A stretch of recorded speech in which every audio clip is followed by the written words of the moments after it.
Pinatitiyak ni Pangulong Ferdinand R. Marcos Jr. ang tuloy-tuloy na power supply sa mga itinuturing na critical facilities gaya ng mga ospital at government offices.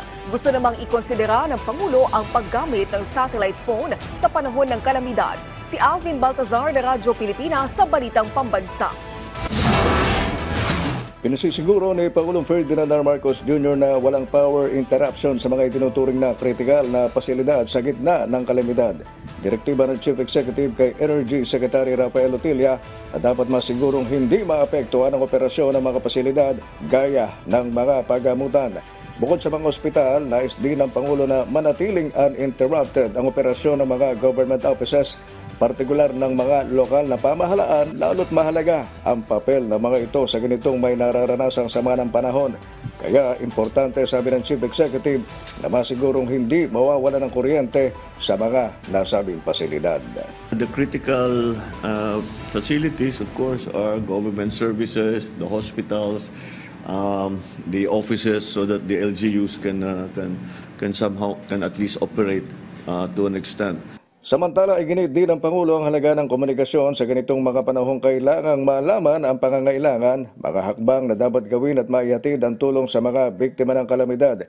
Kaya para kay Pangulong Marcos, dapat tingnan ang posibilidad na paggamit ng satellite phone, lalo na ngayong panahong sunod-sunod ang nararanasang bagyo. Isa kasi ang problema sa komunikasyon ayon sa Chief Executive na karaniwang bumabangon sa panahong masungit ang panahon na hanggat maaari sana ay hindi maantala, lalo't malaki ang papel nito sa kilos ng gobyerno sa tuwing may kalamidad. Sinabi ng Pangulo na karaniwang mayroong sat phone na nagagamit ang mga nasa local government, pero wala na anya ito, sabi naman ni DILG Secretary John V. Cremulya.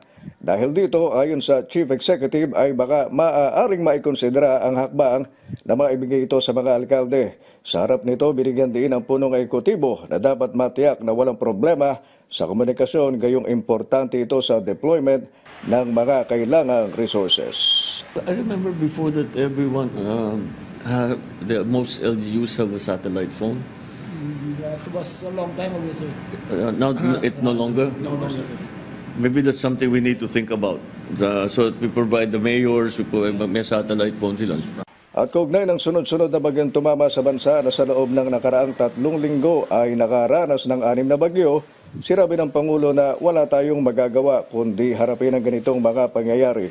Huling naranasan ng bansa ang 6 na sunod-sunod na sama ng panahon noong 1946 at makalipas ang dekada-dekada ay humagupit muli ang ganitong unos na sa mga nakaraang pahayag ng Pangulo ay hindi na maitatangging produkto na ng climate change. Mula sa Palasyo ng Malacanang, Alvin Baltazar ng Radyo Pilipinas para sa Balitang Pambansa.